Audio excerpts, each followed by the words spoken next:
I'm here with Lena, the founder of ihrer. Thank you so much, Lena, for taking the time. Thank you very much. Super happy to be here. Briefly, you are the founder of ihrer. I would say you have health, hydration as your entrepreneurial motto, but it's obviously also about sustainability because it's about reusable water bottles. What is the impact that you mostly want to have with ihrer? Well, I think you can look at it from different perspectives. Why our users, what they like about our product is they drink more plain water. What we like about the product is that we motivate people to drink more tap water without sugar, all the bad ingredients, and so on and so forth. Less calories, yeah. And less one-way plastic bottles that you normally use for flavored beverages. One of your big investors that joined in 2021 was PepsiCo. Yeah. And I think that is so fascinating. That must have been a big moment, not only because they're big, but also because of what they do and what they stand for. So maybe you can tell me more about that moment and that decision that was being made. Yeah, that was an interesting moment, as you said. So for us, when Pepsi knocked on our door, of course, that introduced some discussions because so they knocked, yeah. Yeah, so that was actually also very interesting. So from the beginning onwards, we knew that we were on the radar of all the big beverage companies, yeah, without, just selling a few products in Germany. So they were interested in us, they approached us, and then we said, well, first of all, I mean, they do exactly what we want to avoid, right? They sell a lot of flavored beverages with a lot of sugar in one-way bottles.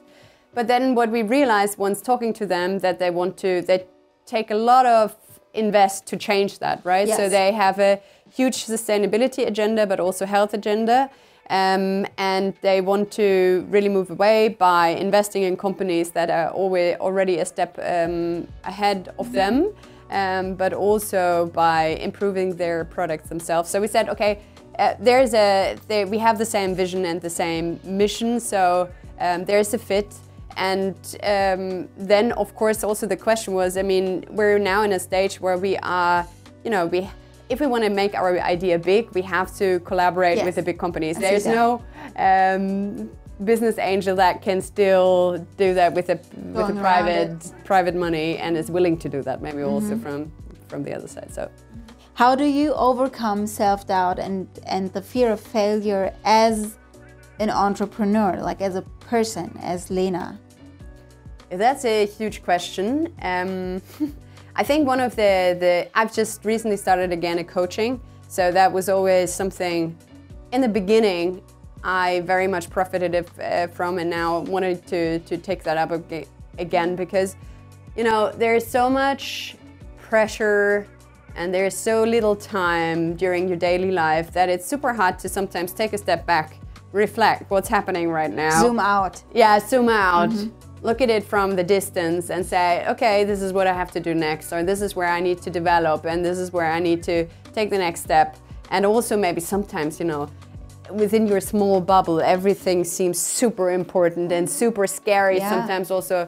And if you fuck that up, then it will have huge impact. Yeah. But sometimes you realize, the world is not going down after. Because of that. Yeah, because of that. And so for me, doing coaching was always a very good step to reflect and learn more efficiently. So you're being coached and you kind of take the time to step out and reflect on what's going on. Yeah.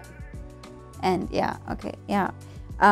because I think that is something that the micromanaging and getting lost in the day-to-day business is also what can create that, perpetuate this fear of like things are going wrong, because I don't see the big picture of like, where are we gonna be in like 5 years or in 2 years, or where do I wanna be? So kind of like making it smaller, like smaller steps. Yeah. That's what it sounds like. Yeah. And actually the other way around. So because you get so lost in details, sometimes it ends up of you just doing minor steps. Yeah. While sometimes, as you say, Yeah. you lose the view for the bigger picture. And if you take that step again or back again, you realize, okay, I'm actually just getting caught up in details. I'm not working on the most relevant problem anymore. Let's take one step further, and then you do the bigger step that has more impact. Yeah. One last question. How many times a day do you ask yourself, wait, what am I working on? Like, what email am I writing right now, or what phone call am I putting off? Or like, how many times a day do you actually implement that kind of awareness? Every hour, maybe? Yeah. Yeah, because, and for that reason, I'm not writing emails anymore, except sometimes when I see this is not getting referred to my team, and I have to do that. But because I hate that, it's most of the time those small things just take up your focus and leave you with working on, you know, small things that are not relevant anymore. So I have to ask that myself a lot, which is of course very tiring, because sometimes you think like, oh, maybe I just do it myself, right? Yeah. But yeah. So you try not to write emails anymore? I'm not writing emails anymore. That's fascinating. I have my 2 focus days a week, so where I have no meetings, working on the product vision topic, and the rest of the 3 days I have meetings. I talk a lot more to people. I'm happy. I'm not so much fussed about getting pulled out of my focus zone. Yeah. But the 2 last days within the week, I always try to stay as focused as I can be. I love that. Thank you so much for sharing with us. Thank you for having me again. Of course.